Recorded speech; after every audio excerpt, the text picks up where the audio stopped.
Estamos de volta aqui no nosso canal e hoje vamos falar especificamente da inflação, algo que todo mundo tem que saber. E nós somos agente atuante na economia, a gente precisa entender o que é inflação, como é que a inflação nos afeta. Então vamos começar falando sobre o conceito de inflação. Inflação, ele significa aumento contínuo e generalizado dos preços, ou seja, um único aumento de produto não implica ser inflação. Ele precisa aumentar de maneira continuamente e generalizar sobre os outros produtos. Um exemplo bem clássico que eu posso dar a vocês é o que vem acontecendo com o aumento do preço dos combustíveis nos últimos 12 meses. Ele vem aumentando continuamente e vem generalizando sobre os outros produtos. Por quê? Porque efetivamente no Brasil, toda a nossa produção ela é escoada através de rodovias e que os combustíveis que movem esse meio de transporte os combustíveis fósseis.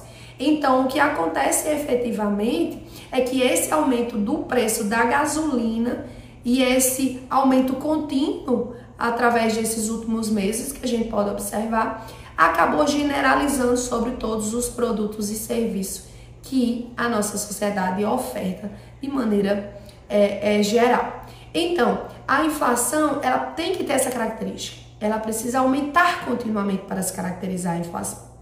Porém, os economistas clássicos, eles têm efetivamente duas maneiras de avaliar a inflação.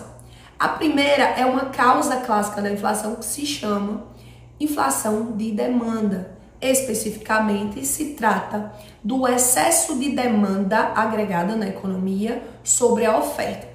Em tese, o que isso significa? Significa que eu tenho pessoas, sujeitos, demandando por produtos e serviços na sociedade e a sociedade produtiva e prestadora de serviço não tem condição de ofertar suficiente a essa demanda. Essa demanda, esse excesso de demanda sobre a oferta, ele pode ter especificamente algumas fontes, que podem ter provocado neles. Uma das principais causas desse excesso de demanda sobre a oferta é o crédito e os juros baixos. Quando você tem uma expansão de crédito no mercado atrelada a uma taxa de juros baixas, isso estimula especificamente a sociedade a consumir bens que naquele momento ela não está com condição de arcar de maneira direta. Então o que elas fazem? O financiamento. Se a taxa de juros está baixa e os bancos estão ofertando muito crédito, então aquele carro que eu só poderia trocar daqui a 2 anos, eu sou incentivada a trocar agora, já que no mercado existe crédito e juros muito baixos. Então, muitas vezes, essa política de crédito e redução de juros, sem estar atrelado ao aumento da capacidade produtiva, ela vai provocar esse excesso de demanda sobre a oferta. E quando o mercado ofertante vê aquele excesso de pessoas e de sujeitos, especificamente, atrás daqueles produtos e serviços sem eles ter, você vai aumentar continuamente se persistir essa escassez de produtos e serviços, e isso vai fazer com que gere inflação. Isso se chama inflação de demanda. Uma outra causa da inflação de demanda se dá pelo fato do aumento dos gastos públicos. O governo, efetivamente, ele pode aumentar as despesas públicas e, com isso, injetar dinheiro na economia. Se a capacidade produtiva do país não tiver condições de atender esse aumento de demanda ocasionado pelo aumento dos gastos públicos, isso também pode causar uma inflação de demanda. E esse excesso de demanda sobre a oferta, de fato, causa um processo econômico extremamente negativo, que é o efeito que a inflação ela vai exercer. A outra fonte de inflação clássica é a inflação de custos. Essa especificamente se trata pelo fato de que aumento dos custos dos fatores de produção, por exemplo, políticas fiscais, o aumento tributário pode elevar efetivamente ao aumento dos produtos, os insumos. Então, assim, o aumento, principalmente fiscal relacionado à tributação em si, ela é também um fator muito incisivo sobre esse processo inflacionário que a gente tem vivenciado. Então, assim, de maneira bem sucinta, existem duas causas clássicas de inflação: demanda e oferta.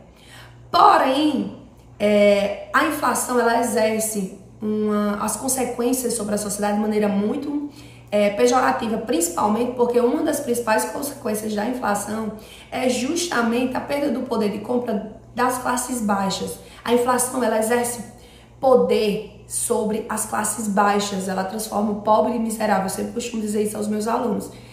Então a inflação, a primeira grande consequência dela é sobre a distribuição de renda. Ela aumentar a disparidade entre as classes sociais, né? As classes mais baixas sempre são mais massacradas. Por que elas são mais massacradas pela inflação? Porque elas basicamente consomem toda a sua renda. E é uma renda de subsistência, basicamente. Então, na hora que o preço dos alimentos, energia, combustível se eleva, afeta diretamente esses sujeitos. Então, a principal consequência da inflação é a distribuição de renda e transformar realmente as classes mais baixas em ainda numa condição financeira ainda mais difícil de lidar. Uma outra consequência muito importante da inflação é sobre o mercado de capitais. Um país com descontrole inflacionário, onde você não tem perspectivas de controlar esse aumento de preço, faz com que os investidores eles não se sintam atraídos em vir injetar recursos e investir em empresas brasileiras. E um país como o Brasil, que nós somos altamente dependentes do capital externo, isso soa de maneira muito negativa, porque nós temos essa dependência desse capital externo. Bem, pessoal, então assim, para a gente poder sistematizar os conceitos que nós trabalhamos, vamos pensar agora na inflação numa perspectiva do seu orçamento. Então vamos lá. Se você tem um orçamento de R$1.000 e você tiver uma inflação acumulada de 10% ao ano, significa que você começa o ano com a capacidade de compra de R$1.000 e você termina o ano com a capacidade de compra de R$900. Por quê? Porque você perdeu R$100 de capacidade de compra, que é justamente o que a inflação faz. Então, de resumo, por que eu preciso entender de inflação? Porque se eu não entender de inflação, eu não vou compreender de fato o que está acontecendo com minha renda e por que o meu dinheiro não está dando para consumir as mesmas coisas. Então fica aí, curte o nosso canal, dá like aí, se inscreve, compartilha e vamos aguardar o próximo vídeo.